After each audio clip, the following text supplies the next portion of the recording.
రేవంత్ జైలుకి వెళ్ళడం ఖాయమట. Phone tapping కేసులోనే ఆయన అరెస్ట్ అవుతాడు. రాహుల్ గాంధీ ఫోన్ కూడా మానిటర్ చేస్తున్నట్టు అనుమానం కాదు, ఏమన్నా ఉంటే కంప్లైంట్ చేయండి రాహుల్ గాంధీ ఫోన్ ట్యాప్ చేస్తున్నాడని. ఈ ఆర్ఎస్ ప్రవీణ్ కుమార్ గారు ఏం సార్ ఇది నాకు అర్థం కాదు. 2023 ఎలక్షన్లకు ముందు నా ఫోన్ ట్యాప్ చేస్తున్నారని మీరు వెళ్ళి కంప్లైంట్ చేసిరా లేకపోతే ప్రెస్ మీట్లలో ప్రతి మీటింగ్లో మీరు మాట్లాడిరా లేదా? నా ఫోన్ కూడా ట్యాప్ చేస్తున్నారా, నా కదలికలు గుర్తిస్తున్నారని మీరు మాట్లాడిరా లేదా?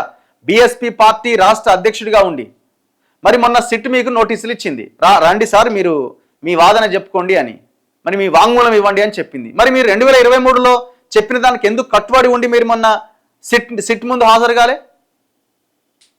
ఆనాడు కేసీఆర్కి వ్యతిరేకంగా పోరాటం చేస్తున్నారు కాబట్టి మాట్లాడారు. ఇప్పుడు ఈనాడు కేసీఆర్ పార్టీలోనే ఉన్నారు కాబట్టి కేసీఆర్కి అనుకూలంగా మాట్లాడుతున్నారు. ఇదేం వ్యవహారం చెప్పండి? ఇదేం లీడర్షిప్? ఇదేం ఆలోచన? లేదు, మీరు ఒకవేళ మీరు బీఆర్ఎస్ పార్టీలో ఉన్నా మీరు సైలెంట్గానే ఉండాలా. గతంలో అట్లా మాట్లాడినా కదా, మళ్ళీ ఇప్పుడు అనవసరంగా మీడియా ముందుకు వస్తే నా ఇజ్జత్ పోతుందని.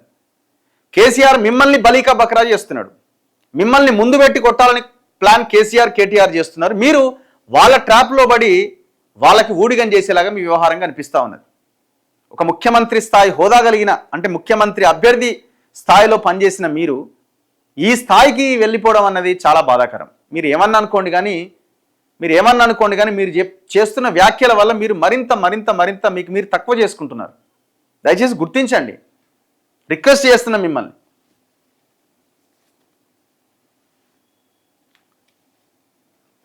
ఇరు పార్టీల ట్యాపింగ్ ఉదంతంపై విచారణ జరపాలి. ఇరు పార్టీల ట్యాపింగ్ ఉదంతం అంటే బీజేపీ కాంగ్రెస్ మీద విచారణ జరపాలంటున్నారు. బాగుంది, మీరు అపోజిషన్లో ఉన్నారు కాబట్టి ఆ పార్టీలను క్వశ్చన్ చేస్తున్నారు. మీకు అనుమానం రావడంలో కూడా తప్పు లేదు, మీకు మాట్లాడే అధికారం ఉన్నది. మరి ఆల్రెడీ ట్యాపింగ్ జరిగింది, 4000కు పైన ఫోన్లు ట్యాప్ చేసేలాంటి సిట్ ఒకవైపున చెప్తున్నది కదా, మరి దాని మీద విచారణ జరగాల్సిన అవసరం ఉందా లేదా? వాళ్ళ విచారణకు మీరు సహకరించాల్సిన అవసరం ఉందా లేదా? మరి సిట్ పిలిస్తే ఎందుకు పోలే? సిట్ పైన మాకు నమ్మకం లేదు, సిబిఐకి అప్పగించాలి, అయిపోయా, ఓ మాట అనేస్తే అయిపోద్ది. రాజ్యాంగ వ్యవస్థలన్నీ ధ్వంసం చేస్తున్న ముఖ్యమంత్రి రేవంత్ అక్రమ ఆదేశాలు పాటించే పోలీసులు కూడా జైలుకే. పోలీస్ శాఖ నిర్వీర్యంపై రక్తం మరిగిపోతున్నది. యూనిఫామ్లో ఉంటే మైనంపల్లిని జైల్లో వేసేటోన్ని. మీడియా సమావేశంలో ఆర్ఎస్ ప్రవీణ్ కుమార్ ఫైర్. మరి ఆనాడు మీరు బీఎస్పీలో ఉన్నప్పుడు కేసీఆర్ కూడా ఇట్లాంటి భాషనే, కేటీఆర్ కూడా ఇట్లాంటి భాషనే మాట్లాడింది కదా, మరి ఆనాడు కూడా మీకు అనిపించింది కదా యూనిఫామ్లో ఉంటే లోపలేస్తోందని. అట్లా అనుకుంటే అందరినీ లోపలేయాలి, కేటీఆర్ని వేయాలి, మైనంపల్లిని వేయాలి, ఈ బూతులు మాట్లాడే ప్రతి ఒక్క లీడర్ని వేయాలి. ఎట్లా ఇట్లా మాట్లాడితే మీరు చెప్పండి? పబ్లిక్లో మీరు పలచన అయిపోతున్నారు. మీరు గమనిస్తున్నారో లేదో తెలియదు కానీ మరి ఏమో ఇక